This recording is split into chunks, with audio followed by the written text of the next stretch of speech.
kind of stuff do raiders drop? Legs broken. Nice. Hopefully there's not more than one. Oh, there's. Oh. That hurted. No! Damn it!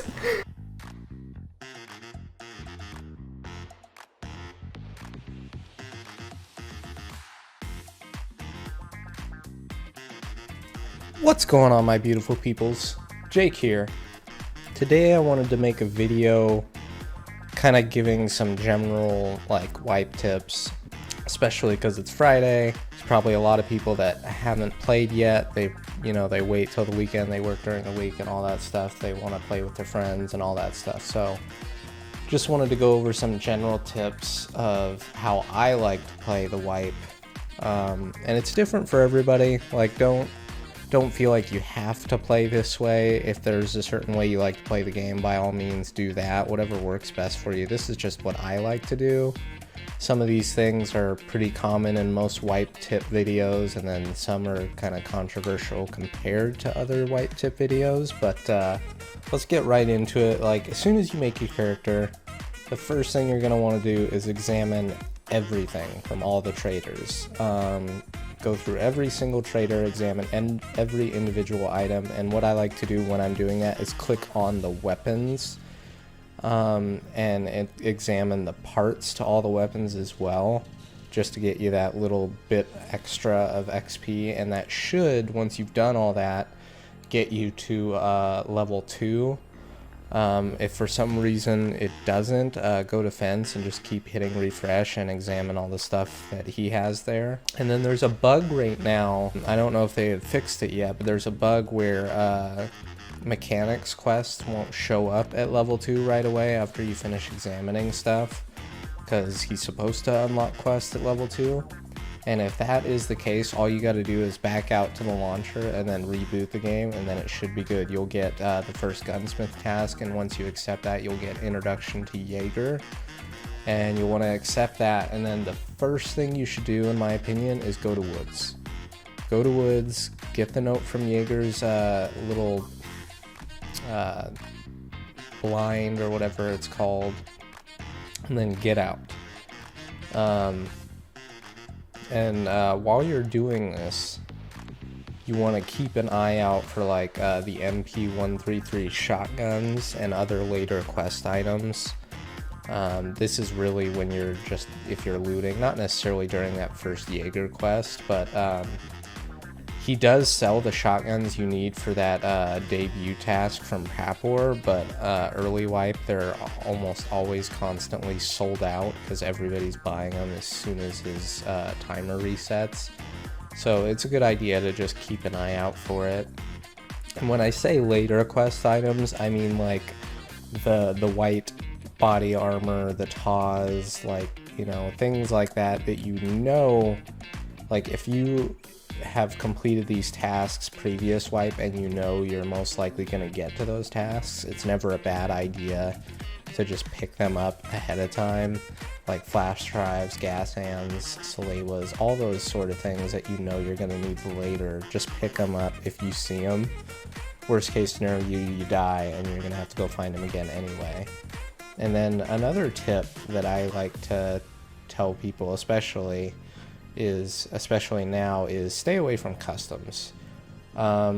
It's probably going to be a little bit different this wipe because Proper's debut quest doesn't require the scav kills to be on customs anymore. They can be anywhere, which is a good change, I think, because that was a problem with all the previous wipes, really, is that everybody would just be bottlenecking on customs, because that's where everybody's like, oh, that's my first task, gotta go to customs. I personally avoid customs until I absolutely have to, until I get bronze pocket watch. I think this wipe I didn't even go to customs till I was level 6. Also, avoid dead end tasks. One that me and my buddies would constantly get stuck on is shootout picnic on woods for Prapor, where you have to kill 15 scavs on woods. That quest doesn't lead anywhere, So I would just wait until you have another woods quest, or you're planning to do a woods loot run or something like that to work on that task. It's still something you want to get done. You just don't want to like be doing it if it's the only quest you have, or it's the only quest you want to be doing. The only reason I would ever suggest going to woods to do that task specifically is if you're just getting railed on every other map and you need a break from those, then screw it. Yeah, do a loot run on woods and then look for scavs while you're there. And then another thing that I would suggest doing, probably honestly until you have to go to customs, like I think level 1 through 5, all I did was nighttime interchange. There's still people on it, obviously, but it's far less active early wipe than normal. And what I'll do is I'll just hit up like the back of Ollie, some of the computer rooms, and then if I spawn near Idea, I'll run and hit that computer PC room right as you enter the mall.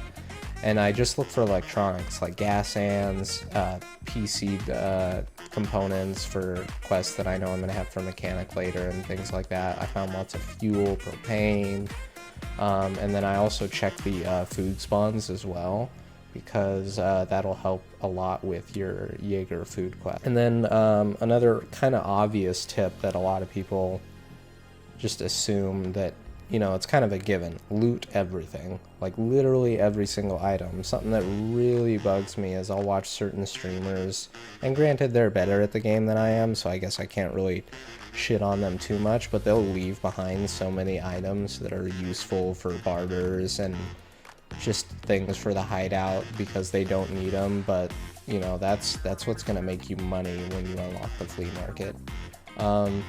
And then another kind of controversial tip I would say is wait on the hideout. A lot of people like to kind of do like a 50-50 split where they'll keep some money for kits and stuff, but then when they have the money to spare it, they'll put it all into the hideout. There's definitely some things in the hideout that can be helpful early, like the med station. Obviously, you can craft those Salewas, so you don't have to worry about it. The food station, so you can craft the Tashankas and stuff like that once you need to.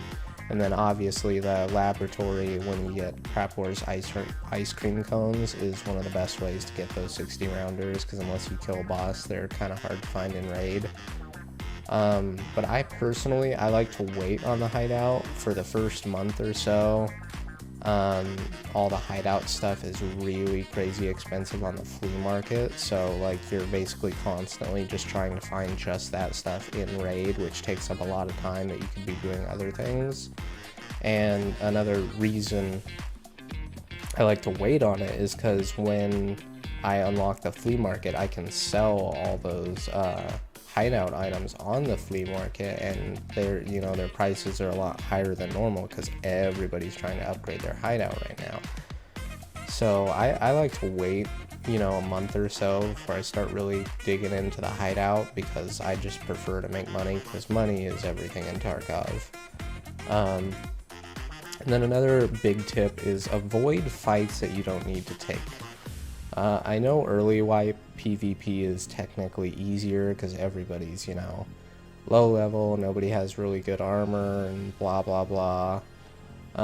So it can be quite tempting to push fights, especially if you're not great at PvP. It's a good type of practice for it, and that's true. But every death in Tarkov is devastating, especially early wipe. Early wipe, you need everything you have, all your meds, all your weapons, your armors, your contacts, everything you have, especially loot wise, is really, really important. So you do not want to risk losing that to fight. So if you absolutely have to fight somebody, if you're being engaged, and you have no way out, then yeah, fight them. But I can think of a few examples just yesterday where I was on woods and I came up to the campsite and I found a flash drive and a can of Tashanka. And as soon as I did that, I like looked to my right and I saw Mozen Boy who popped a shot at me, and he did hit me, but luckily I was able to stop the bleed and get into cover, and he was firing at me for a while, but then I just ran back. I tried to keep cover behind me, and I did like a massive flank around like a huge section of the map just to get away from that, and then I was able to get out. So not only did I get out with some future quest items, but I also had completed another quest for Therapist during that raid. So that's what I mean, like if you don't need to take the fight, just run away. You know, keep cover behind you, get out of that situation, and just try to survive. If you're literally backed in a corner and somebody's pushing you inside a room and you have to fight, then yeah, sure, fight. But if you don't have to fight, don't do it. And then one final tip I would like to give you is about scav runs. Don't overuse your scav. A lot of people, especially if they're new to the game, they like to scav as much as humanly possible, which is totally fine. If you're new to the game, a scav is a great way to, you know, help you get bearings on the game. Like, you can push fights when you're a scav, because, you know, if you die, who cares? But don't overuse your scav, because your scav, even though they have their own individual stats, none of that stuff, unless it's an item that you find that's found in raid for a quest on your PMC, none of that stuff is going towards your PMC. So I personally, like, I'd say one time out of every 3 PMC raids I'll do a scav, and I always scav on factory.